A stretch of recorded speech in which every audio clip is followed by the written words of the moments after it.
rock it!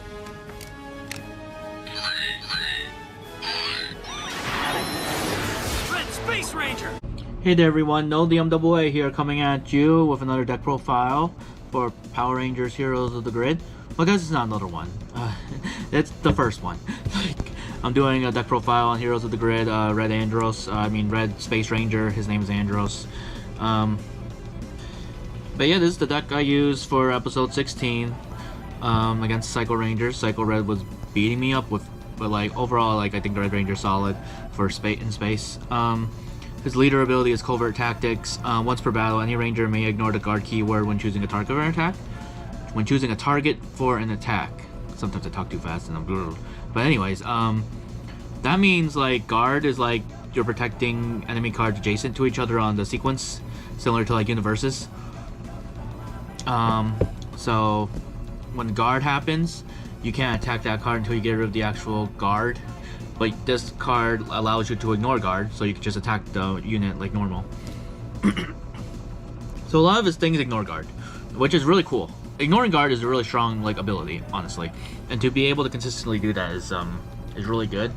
But there's a lot of things with guard out there, especially when you go higher up in the expansions. His Zord is a Mega V1.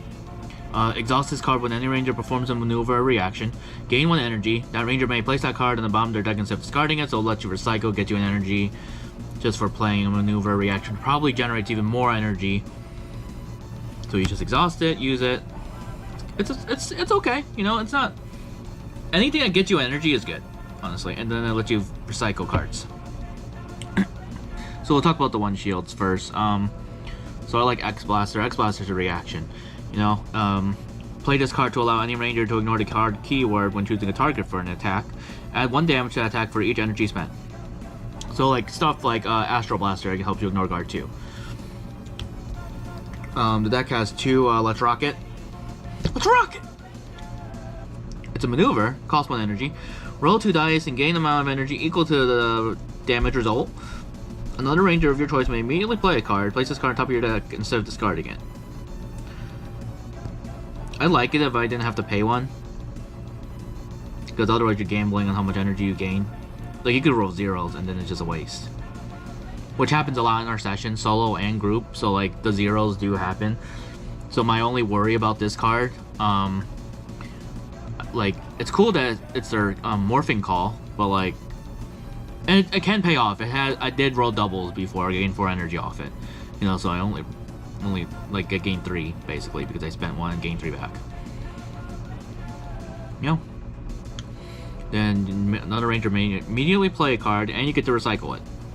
So, like it's okay. I just don't like the fact that it costs an energy. That's my only issue with it. Otherwise, it's okay. You know, like it's not a bad card.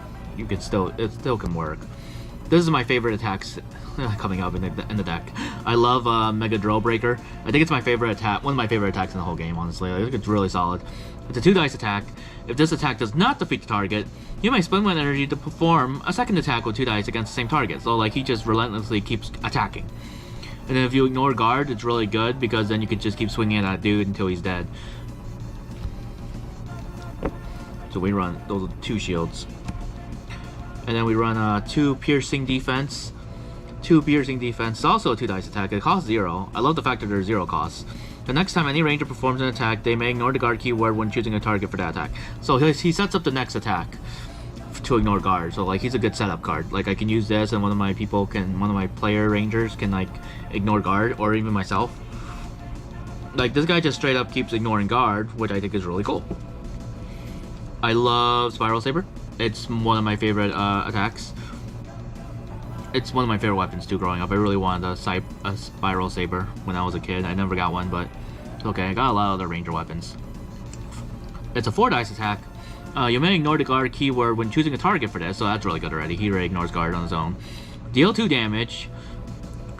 Divide it as you choose among enemy cards adjacent to the target. So when you swing at somebody with a 4 dice attack, after that you can divide 2 damage among the adjacent targets. So you can like hit 1 of each or hit 2 at somebody. It's a really good like multi like AoE, like just be able to clear out multiple cards if you play it right. Then we run 2 telekinesis. 2 telekinesis. Play this card at the start of the battle. So you have to play this right when the battle starts. Now, any ranger may take the top card from their discard pile and add to their hand, so the top card goes back to their hand. Pretty good.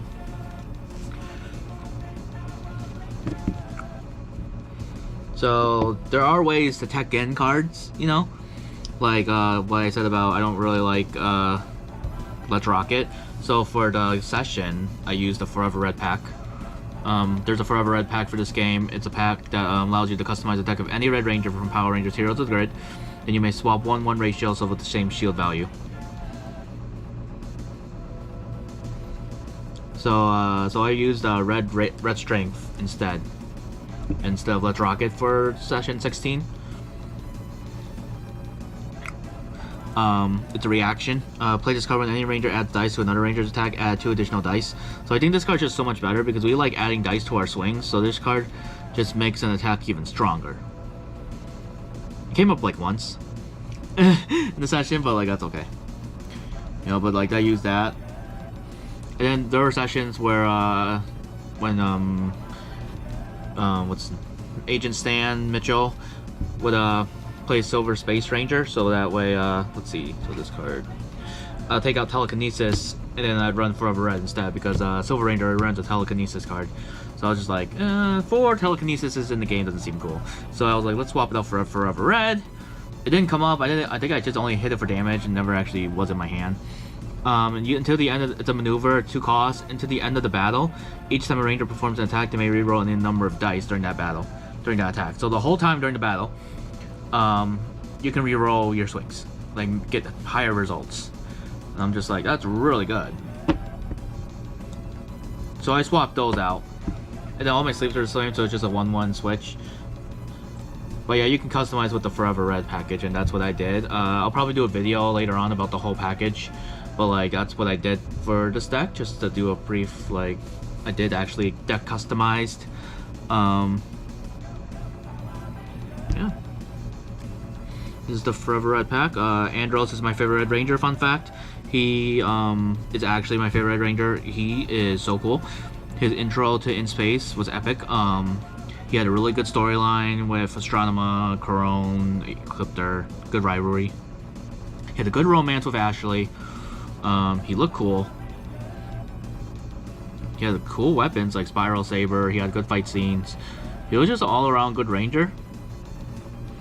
And he was a very good solo ranger. Like, that dude needed to learn how to work with a team, but he really liked going off on his own adventures. Like Lost Galaxy team up, he was on his own. Forever Red, he was originally on his own until he was told to recruit other people. At least he knew when to recruit other people, but like, he's always alone, like in the crossovers. So like, he's a really good solo ranger. He just likes being by himself. Just fair. I'm kind of like that too. He has that's why I kind of grew on him. Because it's like, he had anti-social issues too. I'm not from another planet, you know. I didn't live in KL35 or anything. Customs aren't like weird to me or anything like that. It's just more like, yeah, we're just anti-social, and I get that. He didn't understand like Earth culture, which is fine, you know. He didn't live on Earth. He's human, but you know. But overall, this is a solid Red Ranger deck. He ignores guard. He has cheap energy cost stuff. His telekinesis can recycle cards for any rangers. The piercing defense can set up ignore guard swings. Mega Drill Break is good for the continuous swing to eliminate somebody. You have to pay an energy for the second swing, but it's worth it because most of the time, because this is 0 cost, you know. And you're gaining energy, you know. So like, those are the only cards, like literally like maneuver. The maneuver, Let's Rocket, and Telekinesis. Telekinesis is only if I know Silver Space Ranger is going to be in the game. Then, like, 2 of us don't need this. I can play something else, you know. Let's Rocket, it's just like, it's good, but I don't know. It's weird. But that is all the cards. Thank you all so much for watching the deck profile. I really had a good time playing this for the season finale, episode 16, Andros.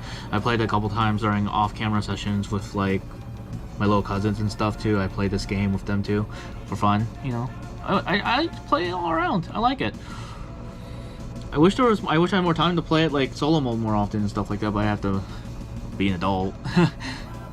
Anyways, being a Power Ranger is great. I'm really glad this game's working out overall. I really like playing Andros. There's deck building tech. Season 2 is coming up. You know, I'm really excited for y'all to see Season 2 after, you know, Season 1 just concluded, but still, you know, Season 2 is coming up in 2025.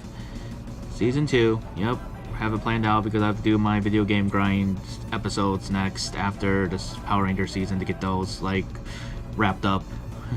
Otherwise, you know, they're left hanging, and that's not cool. I love those video games too, Xenoblade 2 and Final Fantasy Rebirth, Final Fantasy 7 Rebirth. So, yeah, there's a lot of fun content coming. That's why there's a Season 2 gap, because I have to get that content, like, concluded as well and started, because Xenoblade 2 is something I want to explore as well. I think that was fun. But overall, deck profile, Power Rangers, love it. The game's solid. I'm gonna playing Andros more off, like, later on once I start playing with other Rangers. Like, I'll cycle back to him eventually. I do enjoy playing his deck. Ignoring Guard is just solid. I like Ignoring Guard. It's good. But yeah. Thanks again, everyone. Sorry I got a little off topic there, but I was just kind of like, why not? No, the MWA is logging off. I'll see y'all for the next deck profile. All right, we got a couple more coming up. All right, peace out, y'all. Let's rock it.